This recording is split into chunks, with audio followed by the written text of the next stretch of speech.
Hello everyone. In this session, let us discuss about region-based convolution neural network, basically Rcnn, right? So in this session, let us discuss about region-based convolution neural network, basically which is called as Rcnn. So we have a very good idea that how to do the object detection task, right? So how do we do that? Say, for example, we have an image. It will be using the object detection algorithm. We will be able to detect whether it is a car or a truck or is it a van or is it a lamp, right? So how a deep learning approach is basically used, right? So we have seen this multiple times, but still let us have a recap of it. So we will be having an input, and then we have convolution 1, and then we will be having pooling 1, and then we will be having convolution 2, pool 2, and then we may be having some hidden layers, and then there could be output, right? So this is how generally the convolution neural network looks like, right? So what do we do over here?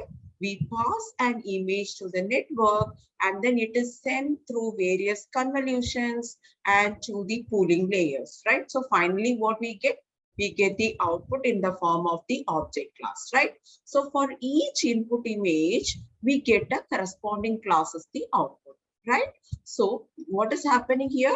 First, we take an image as the input, then we divide the image into different regions, right? Then it is being divided into different regions. And then what will happen? Each region will be considered as a separate image now, right? Each will be considered as a separate image now. Now all the regions will be passed to the CNN to classify it into the various classes, right? So once we have divided each region into the class, then what we will do? We will combine all the regions to get the original image with the detected classes. So what is the problem with this approach, right? So here we can see that each region or each object may have a different aspect ratios and different spatial locations, right? So in some cases, the object may be covering most of the images, and in some cases, it may be covering a small percentage, right? So the shapes of the objects may also be different, right? So if you look at the car, that could be different. Lamp, it could be different, right? So because of these factors, we require a large number of regions, which is resulting in a huge amount of computational time. So this may be a big problem to us. To solve that, basically, we have come up with several other neural networks, right? So what are we trying to do over here? Instead of working on different regions, because here, what did I say? Like there will be input, and then it is taken into different region, and this will be used for finding out the classes, right? So instead of working on different regions, this RCNN algorithms, what it does is it makes a bunch of boxes. Okay, so it basically makes a bunch of boxes, right? And it checks whether these boxes contain that particular object or not. So it will identify whether the object is there or not. So we call these boxes as origin, right? So if you have to understand this, first of all, we should know what the selective search is, right? So how it can identify the different regions. So basically, here you have to understand 4 things. Okay, so one could be about the varying scales, it could be about varying colors, it could be varying textures, it could be about enclosure, right? It could be about enclosure. So what the selective search does, it will try to identify these patterns in the image, and based upon that, it proposes various regions, right? So let us see how the selective research basically works. Okay, so the first step is that the input is being taken. Okay, and then it will do the sub-segmentations, right? Then what will happen? Then combine those similar regions into a larger region. How the comparison will be done? So I have told about 4 things, right? So it could be based upon the color similarity. It could be color similarity, texture similarity, size similarity, or shape compatibility. Based upon that, all the regions will be combined. And finally, what will happen? These regions will then combined, and then the final object locations will be found. That is basically the region of interest. So what is happening over here? The input image is taken, and from that sub segmentation is being done, and then based upon the similarity they are being combined, and finally those regions will produce the so based upon similarity the combination happens, and finally these regions can produce the final output, right? So final object locations, right? So this is what happening over here with this RCNN, right? So how do we do this, right? So the first step what we do is we may be taking a pre-trained CNN, right? Pre-trained CNN is taken, right? We know about the CNN architectures and all, right? So the first step is that pre-trained CNN is taken, and then this will be, try to understand, pre-trained is taken, and then this will be retrained, okay? So then this model has to be retrained. Actually, most of the times, which one we try to train is the last layer of the network. Why do we focus on the last layer of the network? Maybe the pre-trained network may have 1,000 classes. Say if it is image.It, then it can have 1,000 classes. But basically, say for example, we are trying to make a model to identify the 10 digits. It could be youngest data. So there could be only 1,000 data. There could be only 10 data, right? So based upon the required number of output, we will be doing this, right? So here, what are we doing? We are retraining this model. We train the last layer of the network based upon the number of classes. What is the next step? Next step is the region of interest. That means what? ROI, right? So then we have to reshape so it can match with the input size, right? And after getting this, we train support vector machine classifier to classify the objects and the background. So we train support vector machine, right? So finally, we can train a linear regression model to generate the tighter bounding boxes for each identified object in the image, right? So I hope it is clear. So first, we are choosing a pre-trained model. We are retraining the last layer of the model. We are identifying the region of interest. Then we are going ahead with the SVM to classify the objects. Then finally, we are making a linear regression model to find the bounding boxes for each identified object, right? Clear with that? Right. So, okay, so this is what we have to understand over here. So here the summary is that the image is taken, then region of interest is identified using some proposal method, and then what are we doing? So the first input is taken, and then ROI is being done by using proposal method. So here, which method we were discussing? Selective search method, and then we are reshaping it to according to the input of the CNN. And now this CNN will be used to extract the features, right? This is basically used for feature extraction, and using SVM support vector machine, we are trying to divide it into different classes. And finally, we are making the bounding box regression. Okay, this looks super cool, right? But are there any problems with this RCNN? Yes, the RCNN can be helpful for, basically, this is being helpful for object detection. Okay, so this is helpful for object detection. But this technique also has its own limitations, right? So, and also the most important limitation is that this is basically expensive. Right? This is basically an expensive matter, right? So here we are trying to extract 2000 images for each image based upon the selective search, right? So what are we trying to do over here? We are extracting features using this CNN for every image. Just imagine, like I said, as I told you, this is 2000, right? So for every image, how many we will be trying to do? N into, N in the sense, say I have N images. So the number of images into this number of regions. So number of images is basically N over here. The number of regions is 2000 over here. So 2000 into N. So this process has three models as we discussed in the previous slide. CNN for feature extraction, linear SVM classifier, regression model for tightening the bounding boxes, right? So now here the problem is, when you do all these steps, when you do all these processes, this may make the Rcnn very slow. So for each prediction, it will take around 40 to 50 seconds. So what may happen is, it is very difficult when you try to handle a very big data set, very huge or gigantic data set.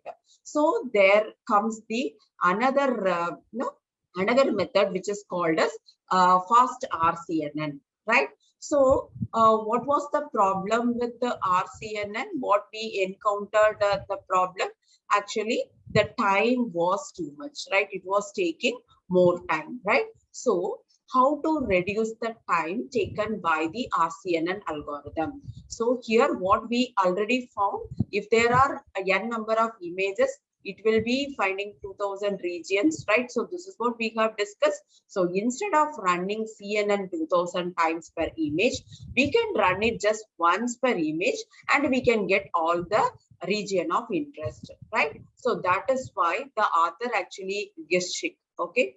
So his name is ROSS. So Rosh Girshik, okay? So he is the author of Rcnn. He came up with some idea saying that CNN just one, instead of just once per image, then finding a way to share that computation across the 2000 regions. So in the fast Rcnn, what we try to do is, we input the image to CNN, then it will generate feature map. Okay, from image, it will get converted into feature map. Now using these maps, regions of proposals are being extracted, right? Then we were using the ROI pooling layer to reshape. So which pooling layer we were using? ROI, okay, region of interest. Pooling layer is being used to reshape all the proposed regions into a fixed shape. Okay, so then it is being fed into fully connected network. So what happened over here? So the first step is about the image. Then it is being converted into feature map, and then based upon this, ROI is being extracted, and then using the pooling layer, what happened actually? Reshaping is being done, right? And then it is being passed into fully connected network. Okay, so this is what basically happened over here, right? So now here, similar to the last case, here also we are taking the image as the input. So as I told you, like it is being passed to convolutional neural network. Okay, so convnet, which in turn generates so this is being passed to convnet and it generate ROI, right? Now what is happening? A pooling layer is applied. Once you apply the pooling layer, we all know that what will happen when you apply pooling, reshape will happen according to the requirement of this convnet, and then it is fed into the fully connected network. Now what we will be connecting at the output? We all know that softmax, right? So softmax we will be connecting. So how many outputs should be there? That depends upon the number of classes of the data set that we are using, and along with that we will also use linear regression so that we can get the bounding box coordinates, right? So instead of using instead of using the three different models like Rcnn, fast Rcnn, we can use a single model that can extract all the features from the regions and dividing it into different classes, and it can return the boundary boxes for the identified classes, right? So now we have taken an image as the input, then it is being passed to convnet, and then it is being fed into the pooling layer, and then finally it is put into the fully connected network as well as the bounding boxes using softmax and linear regression layer. So this is the summary of it, right? So now the here what we can see is fast Rcnn actually solved two issues that we encountered in Rcnn. That is basically one thing what we have seen is about this 2000, right? So passing 1 instead of 2000 regions per image to the coordinate, and using 1 instead of 3 different models for extracting features, classification, and generating bounding boxes. So those two major issues are being solved with the help of this fast Rcnn. But definitely it also has its own limitations. The limitations are like it uses selective search only as a proposal method to find a region of interest. So again, we had the same problem of a slow and time consuming process, not like Rcnn, but though it is better. But again, here we had the same issues, right? So it was taking 2 seconds per image to detect the objects, right? And which is actually comparatively better than Rcnn, but still we are not really happy with this, right? So there was another one that is basically faster Rcnn, right? So here, this is actually the modified version of fast Rcnn. Here, what difference we can see is, like, instead of this also uses a selective search. Actually, fast Rcnn uses selective search for ROI generation, right? But this one generates RPN. What is meant by RPN? Region Proposal Network. Okay. So what it does is, it takes image feature maps as the input and it generates object proposal. Okay. And it generates object proposal, right? So again, this is taking feature map as the input, and also it generates the object proposal. Okay. So here, let us try to understand this step by step so that it could be understandable. So what is happening over here? The image is taken as the input and then it is being passed to convolutional net, like the other case. Now here, what is being applied? RPN is being applied on the feature map. So what do we get as the output of this one? Object proposal. Then we will be applying the pooling layer so that everything will be of the same size. Okay. And then finally, the proposals will be passed to the fully connected layer. We all know that it has softmax as well as the linear regression layer to classify and output the bounding boxes, right? So this is what you have to understand about this, right? So here you can see this is the image over here. Then there is convolution layer, then RPN, and then here proposals, and then classifier, ROI pooling. Okay, so faster Rcnn takes the feature maps from CNN and it is passing it to the region proposal network. So this region proposal network, what it does, actually it uses a sliding window basically over the feature maps, and at each window it can generate some anchor boxes, right? So this is what you can see. It can generate each one. So you can see the sliding window over here. Each one is generating K anchor boxes, right? So K anchor boxes. Look at the size and shape of the anchor boxes. You could see that it is actually different, right? So anchor boxes are actually fixed sized boundary boxes that are being placed throughout the image. But you can see that there are different shapes and sizes, right? So what happens in this anchor boxes, actually, it will be predicting two things. The first thing is about the probability. So the first is the probability that the anchor is an object. So this is being predicted by RPN, right? So RPN is predicting two things over here. The first is the probability that an anchor is an object. It does not consider which class the object belongs to, but it will try to find out whether it is an object. The second one is about the bounding box regressor, right? So for adjusting the anchors to better fit the object. So now we will be having different shapes and sizes of the bounding boxes which are then passed to the ROI pooling layer, right? Now, after this, what will happen? There will be proposals. The proposals do not have any classes actually. Now, what we will do, we will be taking the proposal and crop it so that each proposal has an object, right? So this is how the proposal layer basically works. Then these feature maps will be passed to the fully connected layer. Then we know fully connected layer has both softmax as well as the linear regression layer, right?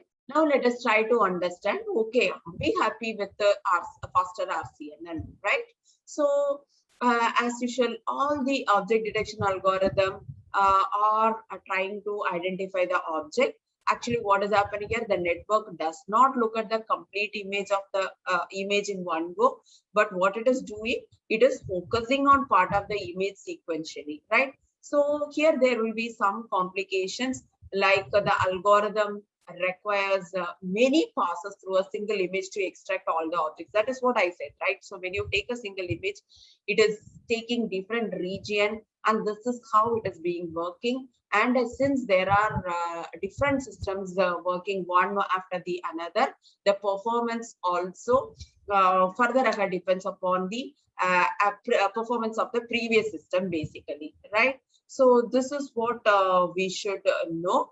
And also here, what we can say is the limitations. The CNN divides the images into multiple regions, right? CNN basically divides the image into multiple region, right? Into regions, right? And each region into various classes, right? So it needs lot of regions to predict accurately, and high computation time is being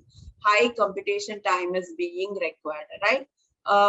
So this uses selective search to generate regions. So what we have seen is it is extracting around 2000 regions, right, per image.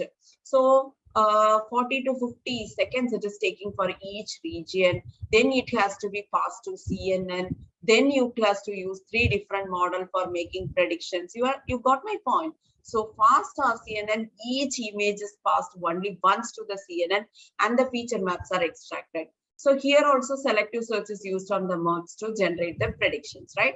So again, here the combines all the 3 models, the same thing, right? So the selective search is low, computation time is high, right?